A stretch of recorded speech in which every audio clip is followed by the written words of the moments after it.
The middle way approach is a mutually beneficial policy that is based on the principles of justice, compassion, nonviolence, friendship, and in the spirit of reconciliation for the well-being of entire humanity. It does not seek victory for oneself and defeat for others. The expression middle way is a Buddhist philosophical terminology, which means avoiding all the extremes and remain in the mid, avoiding the ends and extremes.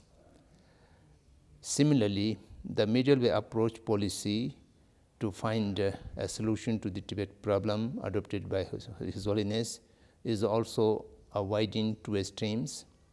The first extreme is to accept the present situation, the administration adopted by the PRC authorities to the Tibetan people with force and repressive measures. That is one extreme. The other extreme is seeking separation from the PRC. That means restoration of independence once again. And avoiding these two extremes or the ends, the mid is to seek a solution within the constitutional framework of People's Republic of China. Finding middle way between these two extremes, we seek genuine autonomy for the implementation of the constitutional provisions of national regional autonomy to the minority nationalities as enshrined in the Constitution, and seeking implementation of these provisions of national regional autonomy is the essence of our middle way approach policy. His Holiness the 14th Dalai Lama teaches the importance of universal responsibility around the world and urges that any problem we face should be solved through dialogue. His Holiness also advises that even if the past century was a century of war and struggle, we should strive to make 21st century a new era where conflicts are resolved through dialogue. In his 10th March 1984 statement, His Holiness the Dalai Lama stated, "Irrespective of varying degrees of development and economic disparities, continents, nations, communities, families, in fact, all individuals are dependent on one another for their existence and well-being. Every human being wishes for happiness and does not want suffering. By clearly realizing this, we must develop mutual compassion, love, and a fundamental sense of justice. In such an atmosphere, there is hope that problems between nations, problems within families can be gradually overcome and that people can live in peace and harmony.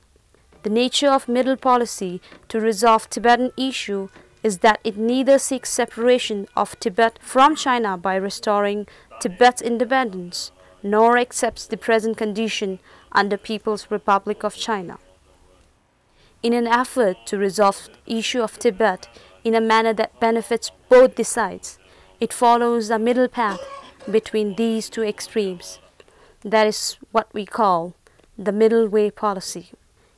In order to issue of Tibet, each and every provision of autonomy as stipulated in the Constitution of People's Republic of China and its law on national regional autonomy should be genuinely implemented by the Chinese government, and the entire Tibetan people must be brought under a single autonomous administration. Moreover, nonviolence should be the only means to achieve these objectives. These are the inviolable principles of middle way policy.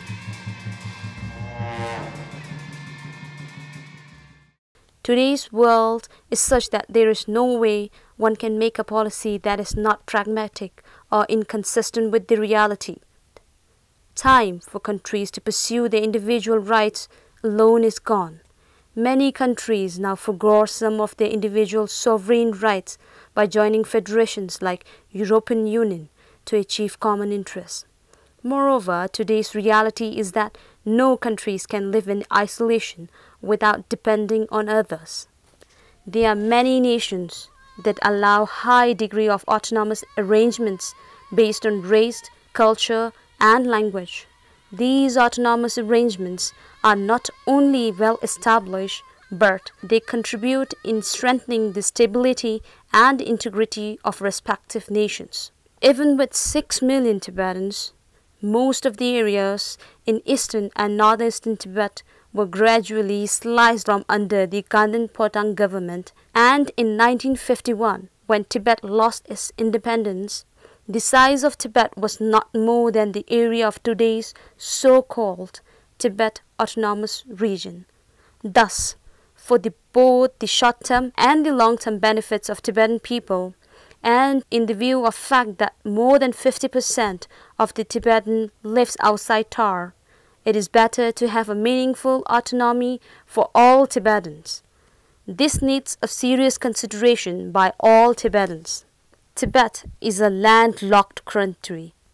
Therefore, it has to rely on its powerful neighbors for its economy and modern material development. In fact, Tibet remaining within the People's Republic of China will gain more material benefits. In order to continue the large-scale activities for the cause of Tibet, it is necessary to garner the support of governments and the organizations to carry out a struggle at global level. It is also indispensable to sustain the central Tibetan administration until the eventual resolution of the Tibet issue.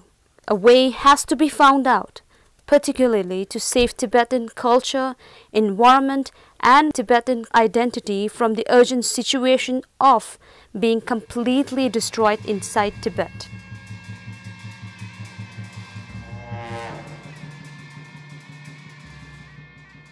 The Middle Way policy was conceived by His Holiness. However, His Holiness unilaterally did not impose it. It was democratically adopted. In 1959, led by His Holiness the Dalai Lama, over 80,000 Tibetans were forced to come into exile. During the initial years of exile, we were engaged with immediate and urgent tasks of catering to the educational needs of young Tibetans, preservation of Tibetan religion and culture, as well as rehabilitation of Tibetan refugees.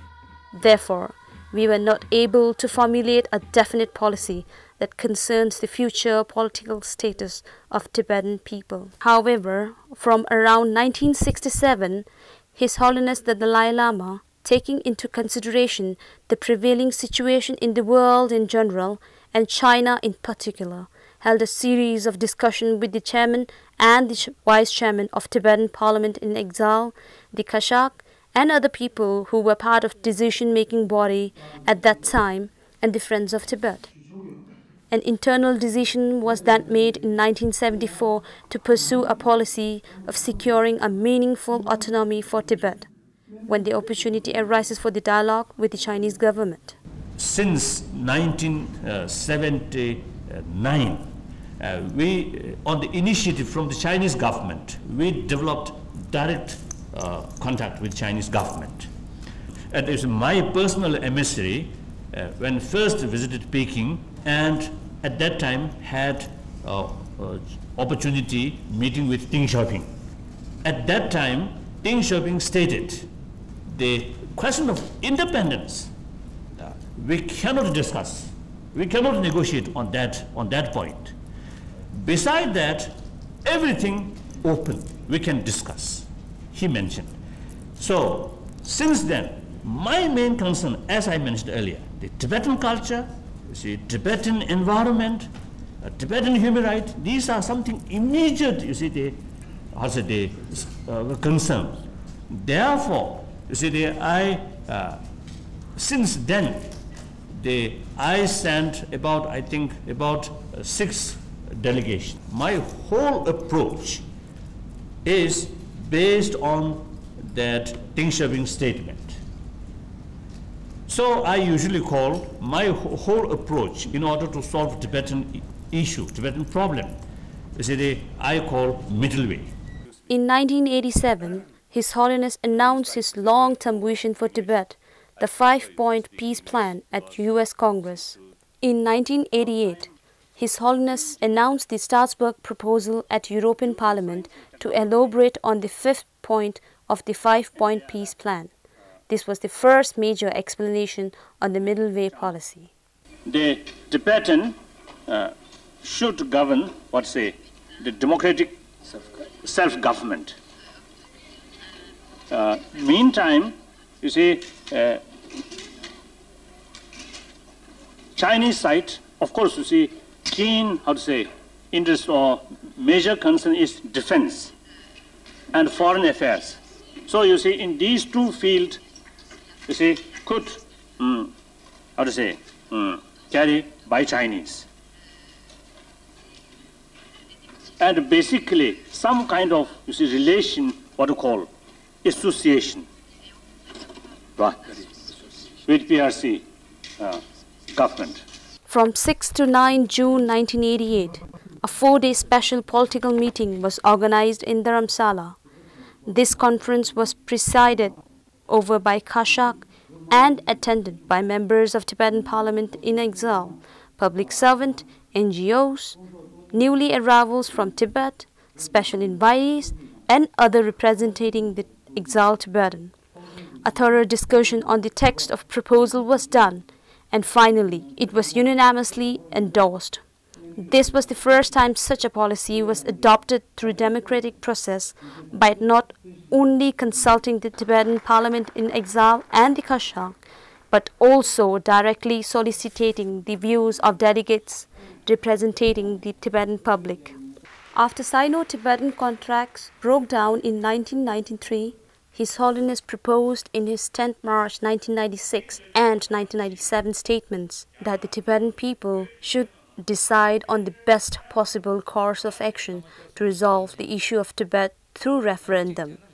Accordingly, as a preliminary to such a referendum, the Tibetan Parliament in exile and the Kashak provided the Tibetan people with 4 alternatives to debate and to vote. However, more than 64% of the Tibetan people inside and outside expressed the opinion that there was no need to hold a referendum and that they would support the middle way policy or whatever decision His Holiness took in accordance with the changing political situation in the world. To this effect, 18 September 1997, the Tibetan Parliament in exile adopted a unanimous resolution stating that His Holiness should decide on the issue of Tibet. From time to time, in accordance with the changing political situation in China and in the world, it was further resolved that whatever decision His Holiness takes will be regarded by all Tibetan people as no different from a decision arrived through a referendum. His Holiness, when informed of this decision made by the majority of people and unanimous by the Tibetan Parliament in exile, responded through his 10th March 1998 statement that he would continue his middle way policy.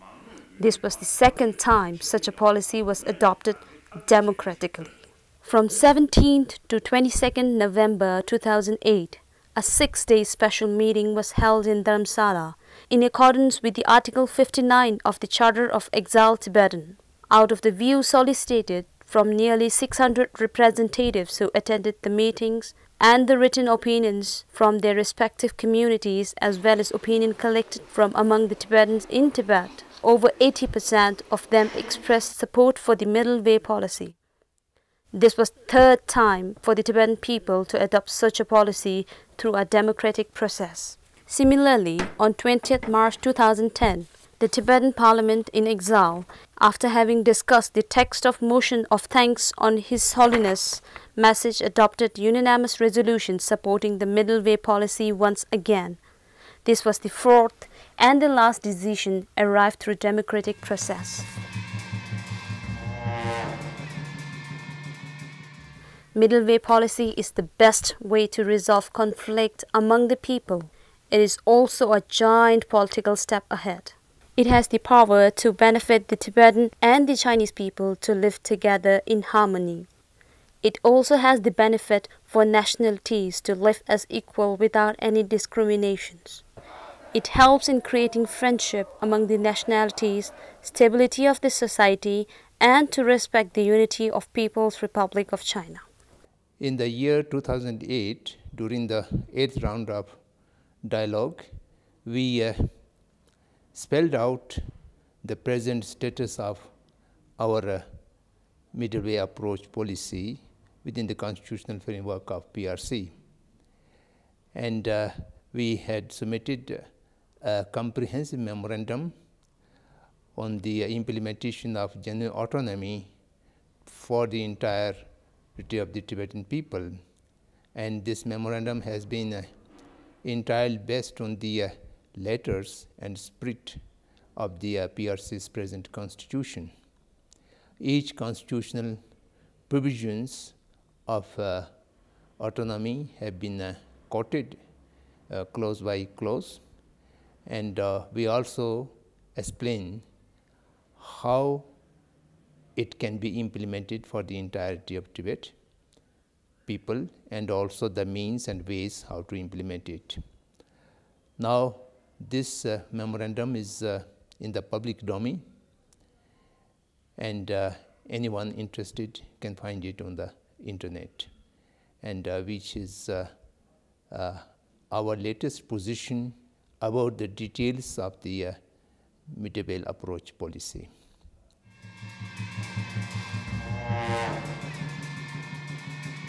The Staatsbürger proposal was rejected by the Chinese government, saying that it was but independence, semi-independence, or independence in disguise.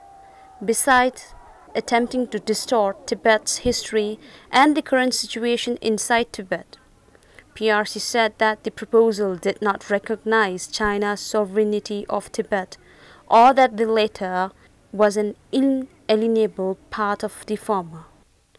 Likewise, on 10th November 2008, Executive Vice Minister of the United Workfront Department, Tu Wing Chu, made this false statement about the middle way policy.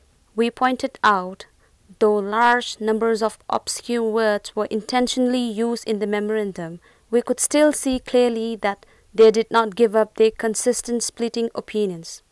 Thus so-called genuine autonomy and other requests mentioning in the memorandum intend to set the central united leadership against the regional autonomy system so as to deny, restrict, and weaken the power of central authorities as well as the authority of the National People's Congress in legislation.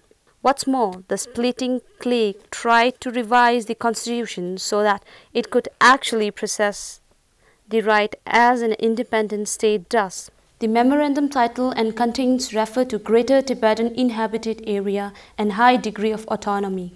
They are exactly the same as half independence and the convert independence, which are not tolerated in the constitutions. This memorandum was misinterpreted by PRC authorities, and therefore during the 9th round of dialogue in the year 2010, we have again submitted a note on the memorandum dispelling all the misconceptions and misinterpretations of the PRC and making further clarifications of the memorandum and how this memorandum is entirely within the constitutional framework of PRC, and that note is also in the public domain on the internet. So if anyone reads the memorandum and note on the memorandum, will understand what kind of the middle way approach policy is seeking for an genuine autonomy to the entirety of the Tibetan people.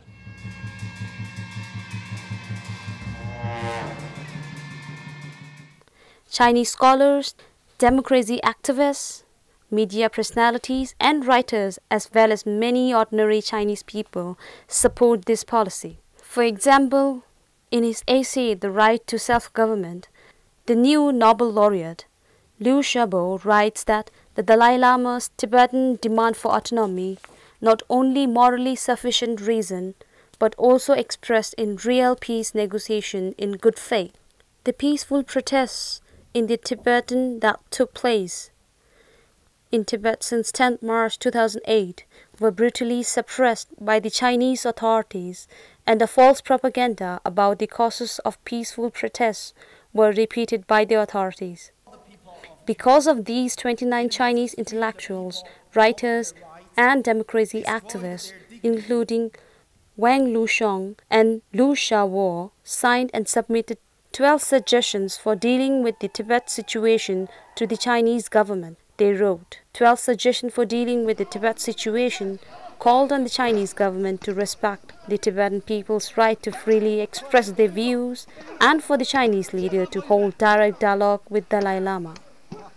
Likewise, Beijing-based Gongmeng Law Research Center released an investigative report into the social and economic causes of 3.14 incident in Tibetan areas, in which they stated the causes of the protests in Tibet were due to unjust policies in economics, education, religion, and politics carried out by the Chinese authorities in Tibet. Since 2008, Chinese scholars, democracy activists, media personalities, and writers have written over 900 articles in support of the Tibetan cause. Lately, through Twitter, hundreds of Chinese were in touch with His Holiness the Dalai Lama, and they all expressed support for the Middle Way policy and appealed that Chinese authorities redress their wrong policies in Tibet.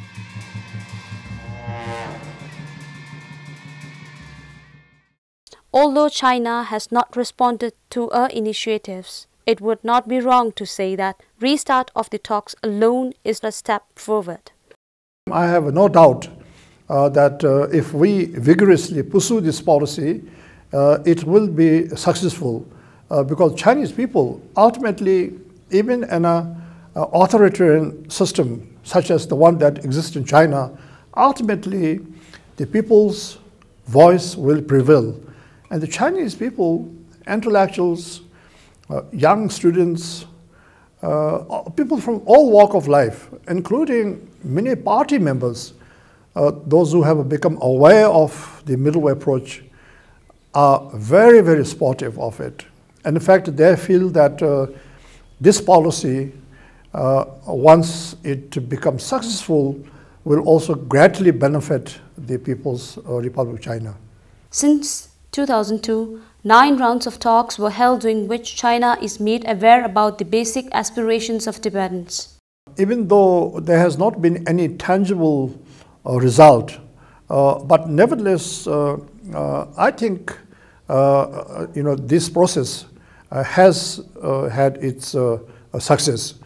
Most important is that through this process, we have been able to convey to the Chinese government very clear, very specific position of His Holiness the Dalai Lama with regard to solving the issue of Tibet. A very clear and precise position when and how the Tibetan people can reconcile themselves to the situation of being a part of PRC. So that itself is a very, very important achievement. This happened, with the wise guidance of His Holiness, but also with very, wise leadership also provided by Professor Samdung Rinpoche. And then in addition to that, internationally also, through this dialogue process, not only we have managed to create more awareness for Tibet, but again, clear understanding of exactly what is it that the Tibetan people are seeking. So I can candidly say that the 9 rounds of the formal talks that we had with the Chinese government, had its success.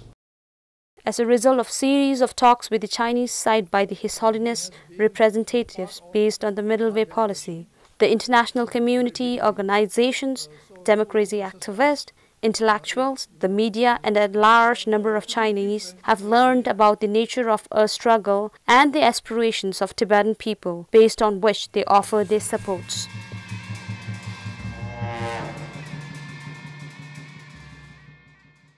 The mutually beneficial middle way policy has won the support of the European Union, various governments including the United States, parliaments, organizations, and many educated individuals around the world. They praise this policy because it has just and in accordance with the law, and they also criticize China for not accepting the basic aspirations of Tibetans. For example, since the restart of talks, the US government has repeatedly urged China to resolve the issue of Tibet through talks and has also appointed a special Tibet coordinator. The Obama administration's stand on the Tibet issue is clear from the report on Tibet negotiation March 2009 to February 2010, as required by the Foreign Relations Authorization Act 2003, Section 611. The U.S. State Department has submitted this annual report on Tibet negotiation to the Congress, encouraging substantive dialogue between His Holiness the Dalai Lama or his representative and the Chinese government to resolve long-standing issues. This report outlined the U.S. policy on Tibet, steps taken by the President and the Secretary of the States to encourage PRC to enter into dialogue with His Holiness the Dalai Lama or his representatives, leading to a negotiated agreement on Tibet. Now for this, we have had support from the public from different countries. We have many Tibet support groups all over the world, and they all feel that the Tibetan cause is a just cause. It deserves support to get their rights. Then we have the very different governments all over the world who also are very sympathetic and have been supporting this position that we have taken.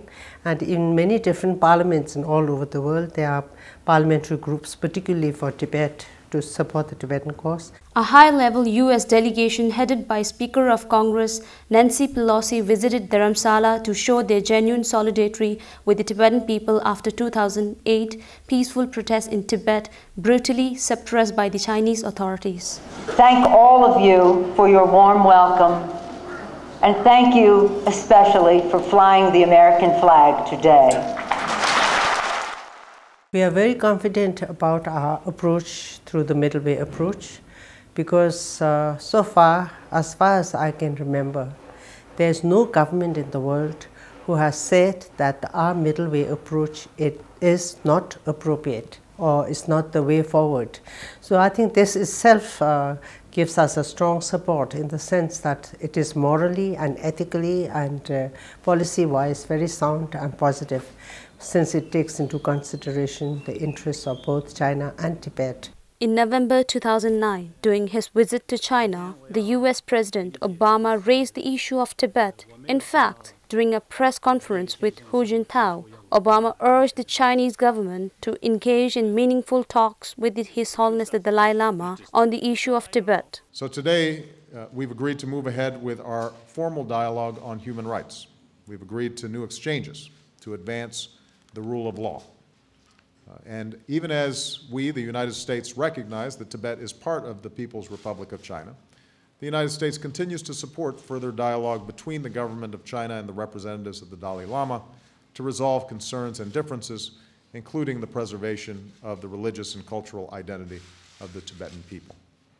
On 15 April 2004, the President of European Union visited China, during which he stated to Chinese leaders that it was European Union's foreign policy requirement for China to talk with His Holiness the Dalai Lama. In 2007, a resolution was passed in Canadian Parliament in urging China to resolve the issue of Tibet through talks. In the same way, the Australian government and the Parliament has supported the Tibetan cause and to date passed 3 resolutions support the middle way policy. Likewise, Germany, France and many other governments around the world support the Tibetan cause.